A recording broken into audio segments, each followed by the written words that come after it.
flow. So yeah, Paul Nation has this I think it's quite well known, but it has 4 strands, kind of guidelines for designing curriculum. And the 4 strands include like meaning focused input, so things like extensive reading, that kind of thing.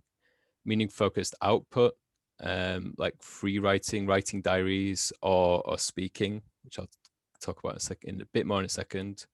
Language focused learning, so deliberate vocabulary learning, that kind of thing. And like fluency development, like speed reading, or there's is famous 4-3-2 activity where you students say the same thing in a shorter time. But I'm going to talk about meaning focused output today, and especially about speaking, or only about speaking. So Nation suggests that for meaning focused output, learners should speak about familiar topics with familiar language. They should convey messages, but there may be like a gap in their knowledge or their abilities.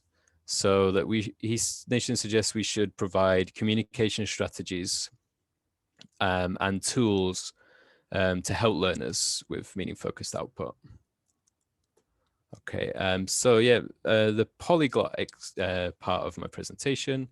Yeah, a polyglot is someone who can speak usually 3 or more languages, and usually just because they want to learn languages. And Scott Thornberry, in his book 30 Teaching Methods, suggests polyglots as a teaching method.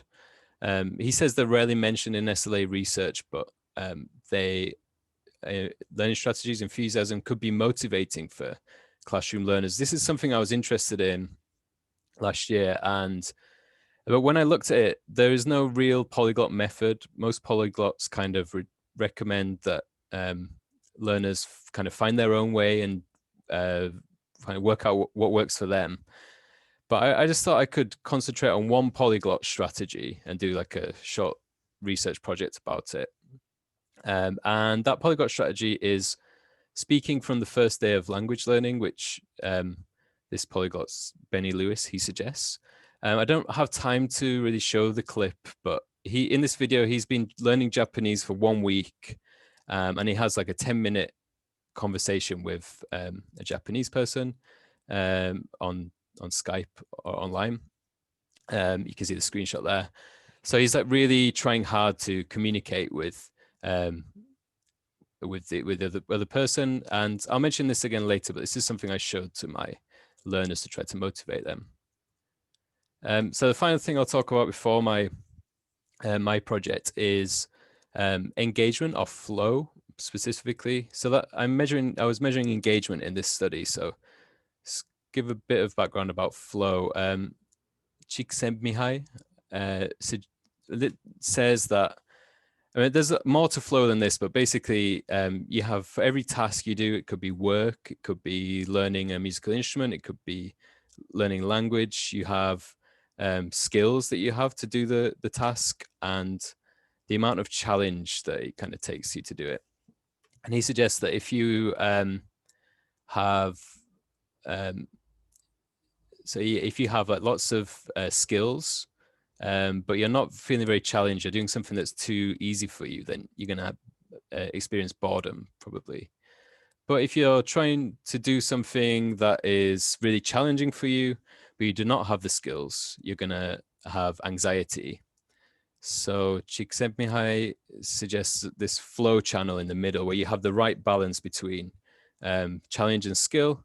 And if you are in this flow channel, you are engaged with the task. And in language learning, Joy Egbert made a flow questionnaire for measuring student engagement with tasks, which I use a version of this in this study. And she was measuring things like how interesting the task is, how fun it was. Do you want to do the task again? How much control do you have? Would you do it if it was not required? Yeah, and this kind of thing. And in another study, Aubrey used this same questionnaire. He made a bilingual English and Japanese version. So I used the same questionnaire for my study. Aubrey was looking at 25-minute tasks. So it's quite different to my study in some ways, but I was just kind of borrowing something from his research design. And he had like an intracultural group, so a group of all Japanese students doing tasks together, and an intercultural group, so Japanese students with exchange students from various countries. And the highest score on this Likert scale is 7.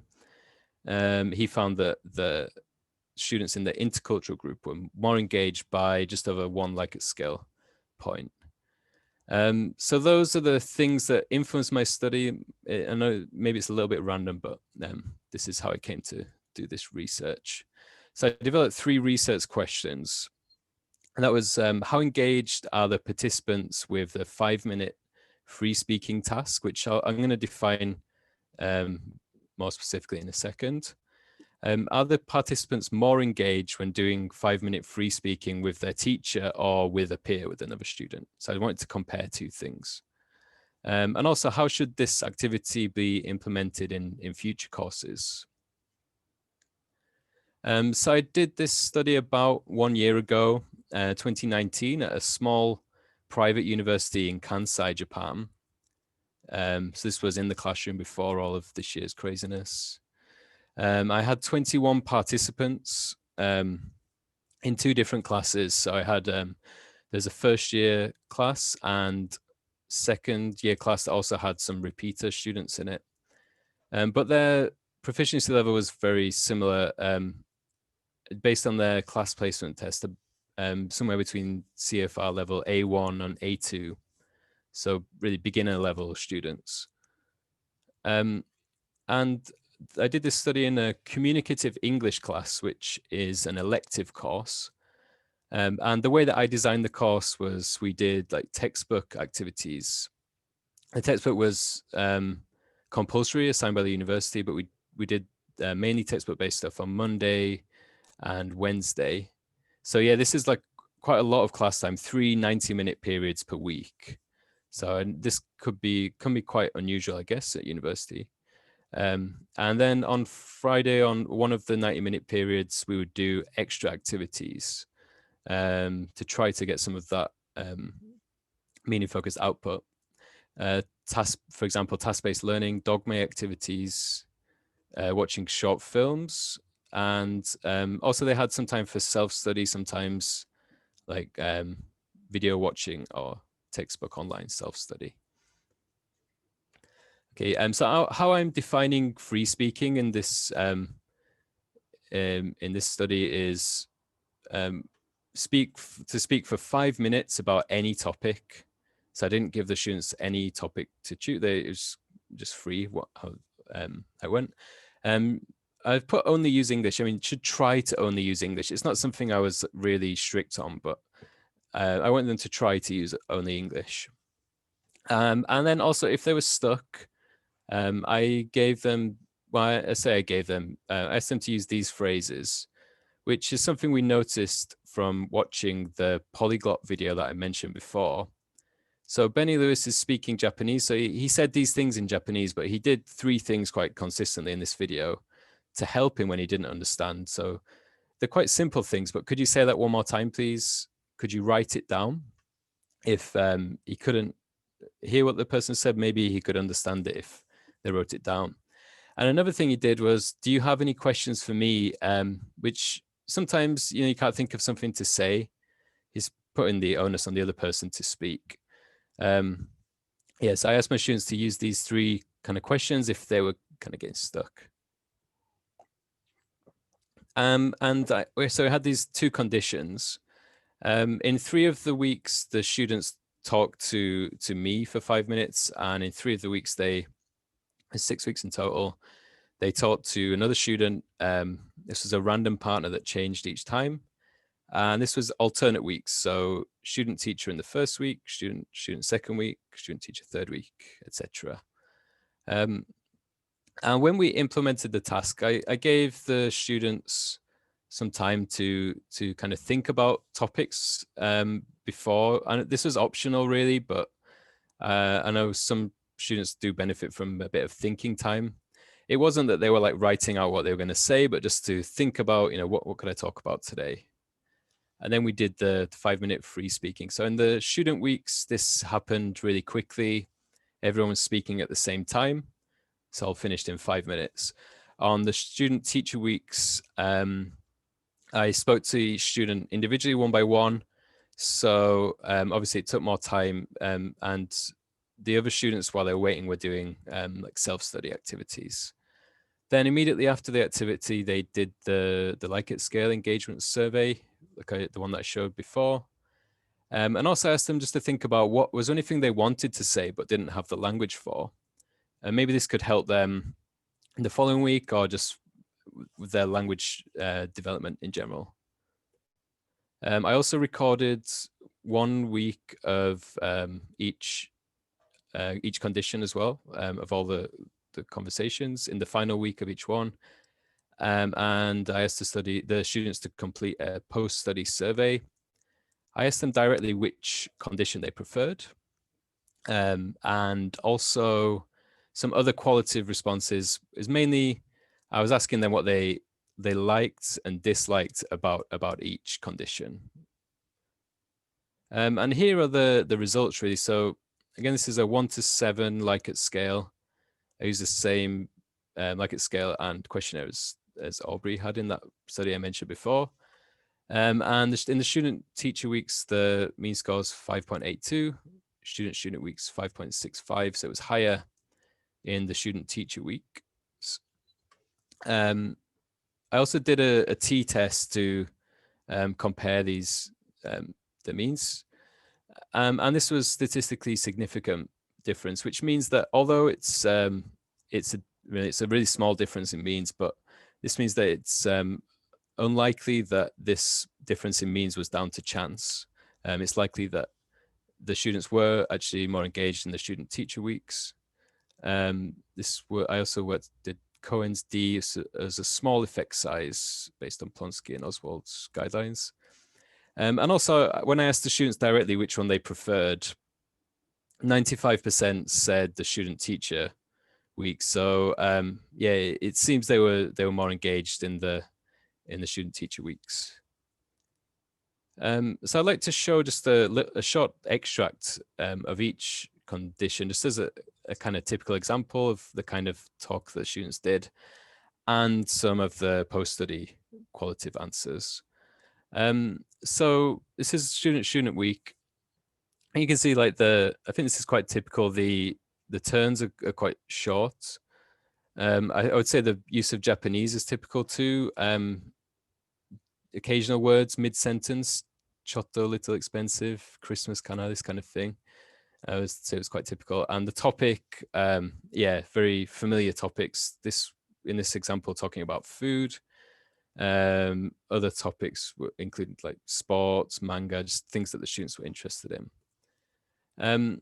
And with the qualitative answers, I coded the answers and tried to group them together into any common topics that students mentioned. And these were the most kind of frequent answers.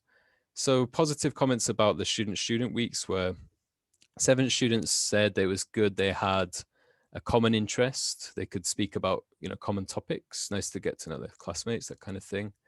5 students said it was easy to speak, slower pace, I guess, and the speaking to people of the same age. Some negative comments about the student weeks were 9 students said it was difficult to speak, maybe to keep the conversation going. They found some students found difficult, and 8 students said they used Japanese, but most of them said sometimes or a little. So I mean, I don't really think this is too negative. And here's like a typical extract of the student-teacher conversation. You can see the teacher turns are generally slightly longer than the student terms. This was definitely typical. I did speak more than the students. There's less Japanese. I only underlined 1 Japanese word here, and it's a filler. The topic is, again, very typical. Talking about music, something, yeah. Often we would talk about the weekend, probably because I have the teacher disease of asking students what they want to do at the weekend a lot. It also includes a teacher bad joke. The student told me he just started learning piano, so now you can play Beethoven or something, was my bad joke, and the student was kind. He laughed. Yeah, and here are some of the main positive comments. So yeah, by the way, the students could make more than one comment or no comments. So these percentages do not add up to 100%. But yeah, 15 students said it was easy to speak or something like that. The conversation kept going. It was lively, that kind of thing. And 14 students made comments about some kind of language improvement. For example, learning vocabulary at the point they needed it, or speaking and listening improvement, that kind of thing. Some of the negative comments in the student teacher weeks were it was difficult to talk. Maybe couldn't think of a topic. Some students said that, and 3 students kind of made comments about their lack of English ability. So it's got a few more minutes. I'd like to just discuss a couple of things and give some conclusions. Then we'll have question time at the end, I think. So my first point is this meaning-focused output? I mean, I would say yes, the topics and language was familiar to the students and they were conveying messages. Communication strategies, I would say the 3 questions that I gave them from the Polyglot video, I think those were suitable for this task. Could I give them more communication strategies? Maybe. And the tools was mainly using dictionaries after the talk. I didn't really want to disrupt the flow of the conversation. And they're also writing words down while talking. But again, could I have given them more tools? Possibly. And then just were the students engaged? I'm just putting those Aubrey results on here as well. But if we look at the descriptors in the Likert scale, 7 was absolutely true, 6 is true, 5 is somewhat true. Both of my results are at the bottom here. So I mean, they're both close to true, closer than somewhat true to true. So I would say, it seems the students were engaged with this activity. Were they in flow? I mean, that's maybe debatable, but I'd say they're definitely engaged. So here are some limitations. Yeah, one is the small sample size, only 21 students, and convenience sampling. I used the students that happened to be in my class. They could have maybe answered the questionnaire more positively to please me or something, even though they didn't get any grade or anything for this activity. Also, only one proficiency level. More advanced students might react differently. Also, I appreciate the the amount of class time in this study is quite unusual. It would be difficult to implement the student-teacher talking in if there was only one class a week, for example. But some conclusions, I would say that students were engaged with the task in both conditions, more engaged in the student-teacher condition, but the student-student condition is definitely more practical and would be easy to implement in a range of classes, definitely. And the students were still engaged in this condition. And so finally, just a few future suggestions. One is online language partners. I did consider doing that for this study, but I was kind of worried about introducing students to an online site or something where they were speaking to students that I didn't know, and in case any students had like a negative experience or something, I just felt more comfortable doing this in the classroom. But that would definitely, I'm sure that would be beneficial and would be a good place to do future research, definitely. Also, could I have given the students optional topics? Maybe I could have written some on the board as options. I think Pollination does suggest that for free writing, giving optional topics. But then I guess the downside of that is students might rely on the topics on the board, and it might take something away from the kind of free speaking nature. And also maybe making time available for student-teacher free speaking could be beneficial after class, office hours. I did offer that after this study, and I think only 2 students took me up on it, but I did talk to students that wanted to, even in my office or after class a few times. Okay. So that is the end. Here are the references. Yeah, so there's you can, if you want to email about anything, my email address is here. But does anyone have any questions, comments, anything? I haven't looked at the chat at all. I don't know if there's anything. I haven't seen anything. Okay, there's nothing in the chat. Yeah, okay. If you would like to maybe put your email address in the chat and then stop your screen share so that people, that's right, good. And Yeah. I will change this to gallery view. And so please, if anybody has a question, please just either put on raise your hand or your virtual hand would be fine.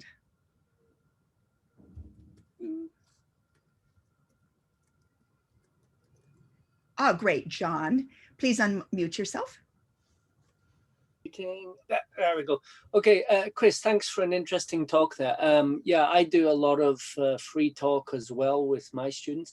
I think you're to be congratulated in trying this with A1 and A2 students. That's pretty challenging. Just from the point of view of what I look at in my students talking, I don't know if you realize it or not, but in the sequences of talk that you showed, it was all Q&A.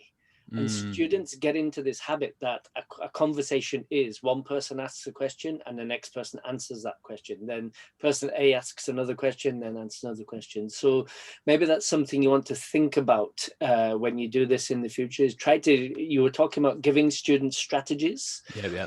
Very clearly, I said to my students, conversations are not Q&A sessions.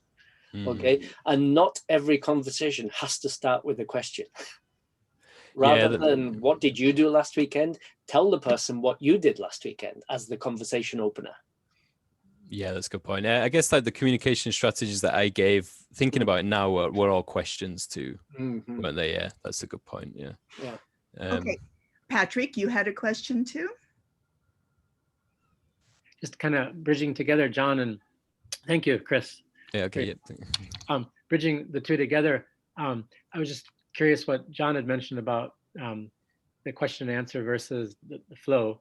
And I was just wondering if Chris had done any work with like conversation analysis and like hedging and how to kind of reword when a student makes, well, this is what I did over the weekend, you know, another question with that, or, oh, this is what I did.